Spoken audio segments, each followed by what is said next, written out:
हम binary plan के बारे में डिस्कस करने वाले हैं और बहुत सारी बातें हम जानेंगे बाइनरी प्लान के बारे में। वैसे तो बहुत सिंपल है, बट कई बार कंसेप्चुअली चीजें क्लियर करना जरूरी होता है। तो इस सेशन के अंदर हम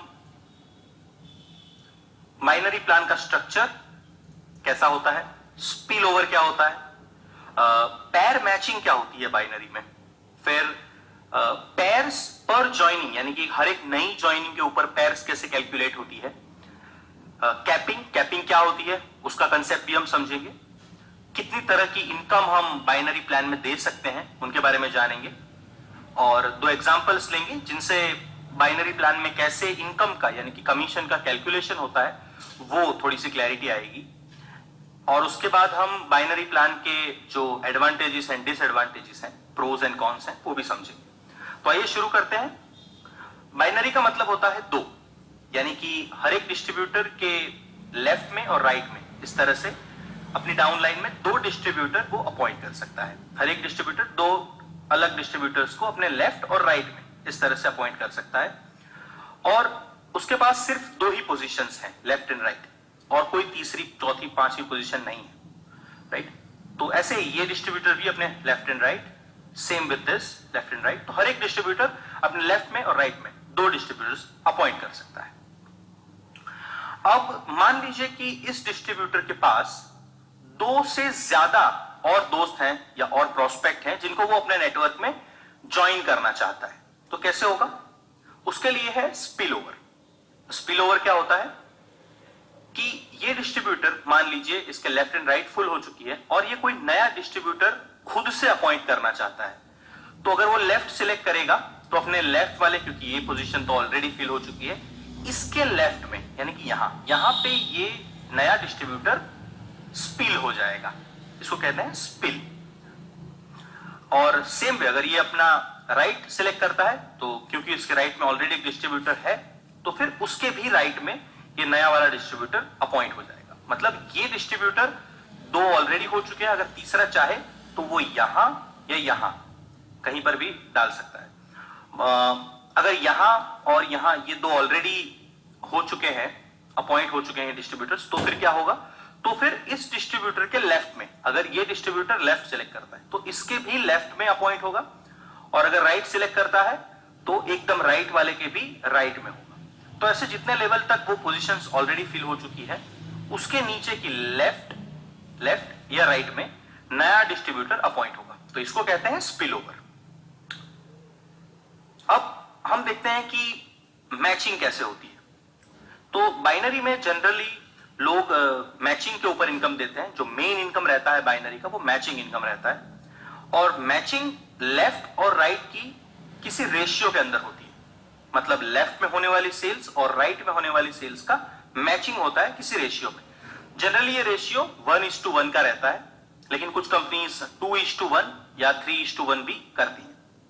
तो अब ये 1:1 का क्या मतलब है कि आपकी लेफ्ट में होने वाली जितनी भी सेल्स है उसका 1 पोर्शन और आपकी राइट में जितनी होने वाली सेल्स है उसका 1 पोर्शन, मतलब कि इक्वल प्रोपोर्शन में दोनों सेल्स मैच होगी।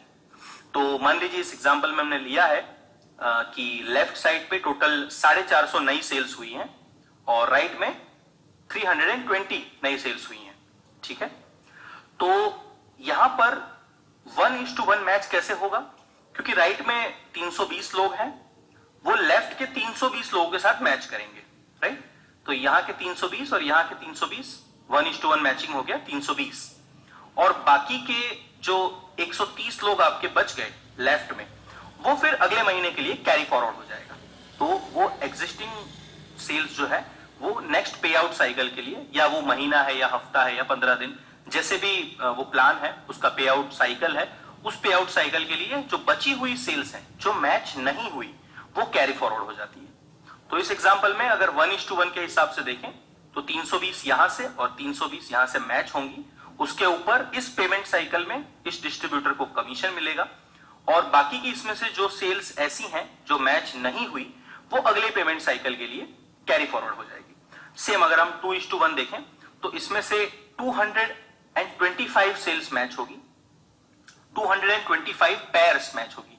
ये जो 1:1 है उसको हम एक पेयर बोलेंगे, ठीक है, तो ऐसे ही ये 2:1 की पेयर जो है वो यहां से जो भी सेल्स हो रही है वो उसके 2 प्रपोर्शन, यानी कि ये 450 है वो 2 गिना जाएगा, तो इसका आधा कितना हुआ 225, वो 225 यहां के 225 से मैच करेंगे, मतलब 2 सेल्स यहां से, 1 सेल यहां से, वो एक पेयर हुई, ऐसी 225 पेयर टोटल मैच होगी, जिसमें से 450 सेल्स यहां से और 225 सेल्स यहां से ऐसे मैच होगी, और इस साइड की सारी काउंट हो गई है, तो इस साइड की जो 95 सेल्स और बची थी वो नेक्स्ट पेमेंट साइकिल में कैरी फॉरवर्ड हो जाएगी। इसी तरीके से 3:1 है, तो ये 450 का डिवाइड बाय हम 3 कर लें तो 150, तो 150 सेल्स यहां से और 150 सेल्स यहां से मैच होगी, और यहां बाकी जो 170 सेल बची है वो फिर नेक्स्ट पेमेंट साइकिल में कैरी फॉरवर्ड। तो इस तरीके से पेयर मैचिंग का कंसेप्ट होता है बाइनरी में। 1:1 सबसे ज्यादा पॉपुलर और सबसे ज्यादा एक्सेप्टेबल पेयर मैचिंग का रेशियो है। अब एक कंसेप्ट को हम समझते हैं कि पेयर्स पर ज्वाइनिंग क्या होता है, यानी कि जब भी कोई एक नया डिस्ट्रीब्यूटर आपके नेटवर्क में अपॉइंट होता है तो कितनी पेयर्स टोटल मैच होती है, इसका कैलकुलेशन कैसे होता है, थोड़ा हम इस एग्जांपल की मदद से समझते हैं। मान लीजिए यहां पर एक डिस्ट्रीब्यूटर है Z, उसके लेफ्ट राइट में A B C इस तरह से पूरा नेटवर्क ऑलरेडी सेटअप है। इसके अलावा ये जो है ये एक नई सेल है, तो उसके अलावा के जितने भी मेंबर्स हैं वो ऑलरेडी नेटवर्क में अपॉइंट हो चुके हैं। अब ये एक नई सेल आती है, ये X, तो हम इस एग्जांपल में यही देखेंगे कि एक नया सेल आने से कितने लोगों की किस तरीके से पेयर्स मैच हो रही है। ठीक है, सबसे पहले हम देखेंगे D का, तो जो D है उसके लेफ्ट में ऑलरेडी एक सेल थी I, उसके राइट में नहीं थी, तो राइट में अगर नई सेल हुई तो लेफ्ट एंड राइट ऐसा करके इसकी एक पेयर मैच हुई, अगर 1:1 का रेशियो है, राइट, तो इसकी एक पेयर मैच हुई। ओके, अब हम बात करते हैं D की अपलाइन A की, तो A के पास लेफ्ट में 3 लोग ऑलरेडी थे और राइट में 2 लोग थे, तो ये नई सेल आने से उसकी भी एक पेयर मैच होती है ना, तो A की भी एक पेयर मैच होगी, D की भी एक पेयर मैच होगी, और उसकी जो अपलाइन है A की अपलाइन Z की भी एक पेयर मैच होगी। कैसे? तो उसके नेटवर्क में राइट साइड पर 7 लोग थे ऑलरेडी, 1 2 3 4 5 6 7 लोग ऑलरेडी राइट साइड पर थे, और लेफ्ट साइड पर 6 लोग थे, और एक नई सेल आने से यहां से एक, और यहां ऑलरेडी उसके पास एक बैलेंस था, तो ऐसा करके Z की भी एक सेल मैच होगी, राइट, उसकी भी एक पेयर मैच होगी। तो इस एग्जांपल में जैसे हमने देखा कि एक नई सेल आने पर टोटल 3 पेयर मैच हो रही है, एक D की, एक A की और एक Z की। ठीक है, तो इस एग्जांपल से आप समझे होंगे कि ये जो पेयर्स पर ज्वाइनिंग है, यानी कि कभी भी नेटवर्क में एक नई सेल आने से कितनी पेयर्स मैच हो रही हैं, वो एक बहुत ही मैजिकल नंबर है, वो एक बहुत ही क्रिटिकल नंबर है, और बाइनरी में जो डिस्ट्रीब्यूशन होता है उसके लिए ये पेयर्स पर मैचिंग का जो रेशियो है वो बहुत ही इंपॉर्टेंट होता है उसकी कैलकुलेशन करने के लिए। ठीक है, अब हम देखते हैं कैपिंग के बारे में। जैसा हमने पिछले एग्जांपल में देखा कि एक सेल होने पर और बहुत सारे लोगों की पेयर्स मैच हो सकती है ना। फॉर एग्जांपल इस Z की भी एक अपलाइन होती जिसका पूरा नेटवर्क स्ट्रक्चर उसी की तरह होता, तो उसकी भी एक पेयर मैच होती, उसकी अपलाइन का भी हो सकता था, उसकी अपलाइन का भी हो सकता था। इसका मतलब कि एक ज्वाइनिंग आने पर बहुत सारे लोगों की पेयर मैच हो सकती है। तो इसका मतलब यह हुआ कि जो पेयर का कमीशन है वो तो फिक्स होता है, और जो ज्वाइनिंग आ रही है वो भी फिक्स होती है, लेकिन कितने लोगों की पेयर मैच हो रही है इसके हिसाब से कंपनी से डिस्ट्रीब्यूशन बंटने वाला है। ठीक है, तो वो डिस्ट्रीब्यूशन इतना ज्यादा ना हो जाए कि कंपनी लॉस में चली जाए, इसके लिए मतलब कि अपनी जो लायबिलिटीज हैं, जो कमीशन कंपनी को देना है, उसको लिमिट करने के लिए बाइनरी प्लान के अंदर कैपिंग इंट्रोड्यूस होती है। कैपिंग का सिंपली इतना ही मतलब है कि एक राशि, एक अमाउंट निश्चित कर ली जाती है, उससे ज्यादा पैसा एज अ कमीशन नहीं मिलता है। ठीक है, सो ये पूरा कैपिंग का कंसेप्ट है। ये आपकी जो मैक्सिमम अर्निंग है उसको कैप कर देता है, यानी कि उसको लिमिट कर देता है। तो ये कैपिंग हर एक डिस्ट्रीब्यूटर के लिए लागू होती है। इसके कितने प्रकार हैं? एक तो ऐसे हो सकता है कि आपकी जो कैपिंग है वो पेयर वाइज हो, कि एक पेमेंट साइकिल के अंदर आप मान लीजिए 100 की कैपिंग आपने रखी है, तो एक पेमेंट साइकिल के अंदर मैक्सिमम किसी को 100 पैर का कमीशन मिलेगा, है ना। तो ऐसे कैपिंग सेट की जा सकती है, या फिर पैकेज वाइज कैपिंग सेट की जा सकती है कि जिसमें हर एक पैकेज की सेल्स को अलग अलग तरीके से काउंट किया जाएगा और उस पैकेज के अंदर पैर वाइज कैपिंग होगी। कि मान लीजिए पैकेज ए है, पैकेज बी है। पैकेज ए में आपने कैपिंग रखी कि एक पेमेंट साइकिल मान लीजिए हफ्ते की है, तो 7 दिन में होने वाली जितनी भी सेल्स हैं उसमें से पैकेज ए में 50 पैर्स ही काउंट होगी और पैकेज बी में मान लीजिए 25 पैर्स ही काउंट होगी। मतलब कोई भी एक डिस्ट्रीब्यूटर पैकेज ए से होने वाली 50 पैर्स का कमीशन ही ले पाएगा। उससे ज्यादा अगर उसकी अर्निंग होती है तो या तो वो वॉश आउट हो जाएगी या तो वो कैरी फॉरवर्ड हो जाएगी। ये पूरा कंपनी की प्लान और स्ट्रक्चर के ऊपर डिपेंड करता है। तो ये 2 हो गया। तीसरा है नेट अमाउंट कैपिंग, कि जिसके अंदर एक स्पेसिफिक अमाउंट डिसाइड कर लिया जाता है कि फॉर एग्जांपल 1 लाख रुपए, और आपका पेमेंट साइकिल जो भी है, हमने जैसे कहा कि 1 हफ्ते का पेमेंट साइकिल है, तो 1 हफ्ते में एक डिस्ट्रीब्यूटर कंपनी से मैक्सिमम 1 लाख रुपए का कमीशन ले सकता है। ठीक है, तो ये हो गई नेट अमाउंट कैपिंग। तो कैपिंग का कंसेप्ट इस तरीके से वर्क करता है और ये बहुत जरूरी है बाइनरी में, क्योंकि अगर ये ना हो तो कंपनी कभी भी लॉस में जा सकती है, उसकी कोई गारंटी नहीं। अब हम देखते हैं कि बाइनरी प्लान में कितने तरह की इनकम्स हो सकती है। तो सबसे पहला डायरेक्ट रेफरल इनकम, यानी कि ऐसे इनकम की जो आपको स्पॉन्सर करने पे मिलेगी। फॉर एग्जांपल मैं एक डिस्ट्रीब्यूटर हूं और मैं अपने 2 दोस्तों को इस बिजनेस में लेके आता हूं, है ना। तो दोनों को ज्वाइन कराने के लिए, दोनों को सेल करने के लिए और उनको एज ए डिस्ट्रीब्यूटर अपॉइंट करने के बाद मुझे डायरेक्टली सेल करने पर जो कमीशन मिलता है उसको हम कहते हैं डायरेक्ट रेफरल इनकम। ठीक है, तो इससे जो फ्रंट लाइन वाले एसोसिएट्स हैं, जो फ्रंट लाइन वाले लोग हैं, वो मोटिवेटेड रहते हैं क्योंकि उन्होंने कंपनी से पैकेज खरीदा, अब वो सेम पैकेज किसी और को बेच रहे हैं तो उनको डायरेक्ट कमीशन मिलता है। बाइनरी की जो स्टार इनकम है वो है पैर मैचिंग इनकम। तो जैसा हमने देखा कि आप 1:1, 2:1 कोई भी रेशियो में रखें, लेकिन जब भी पैर मैच होगी तो हर एक मैचिंग के ऊपर एक निश्चित कमीशन किसी को मिलेगा। यहीं से बाइनरी प्लान में जो नेटवर्क है उसकी इनकम आती है पैर मैचिंग इनकम से, राइट। तो जितनी पैर्स मैच होंगी उसके हिसाब से कमीशन मिलेगा। फिर franchisee income, royalty income, reward income, इस तरह की इनकम्स भी हम बाइनरी प्लान में रख सकते हैं। ठीक है, इसकी डिटेल्स जो है, ये जो इनकम्स हैं वो बहुत ही कस्टमाइज्ड हैं, तो इनकी डिटेल्स को जनरलाइज हम नहीं कर पाएंगे, बट इस तरह की इनकम्स भी आप रख सकते हैं। लेकिन बाइनरी की जो सिग्नेचर इनकम है वो है पैर मैचिंग इनकम। अब एक इनकम का एग्जांपल समझते हैं। मान लीजिए कि कंपनी का पैकेज 10,000 रुपए का है और कंपनी डायरेक्ट रेफरल 800 रुपए देती है और कंपनी का जो मैचिंग रेशियो है वो 1:1 और इस मैचिंग पे कंपनी 800 रुपए देती है। मतलब मैं अगर अपने एक डिस्ट्रीब्यूटर को ले आऊं अपने लेफ्ट में या राइट में, तो उसको लाने के लिए डायरेक्टली मुझे 800 रुपए सीधा सीधा मिल जाएगा। और जब भी मेरे नेटवर्क में एक 1:1 के हिसाब से पैर मैच होगी तब हर मैचिंग पे मुझे 800 रुपए मिलेगा। और कैपिंग कंपनी ने रखी है लेट्स से कि महीने का 2 लाख रुपए। ठीक है, तो ये बेसिक कंडीशंस है। अब हम 2 एग्जांपल से समझते हैं कि इनकम कैसे डिस्ट्रीब्यूट होगी, कैसे कैलकुलेट होगी।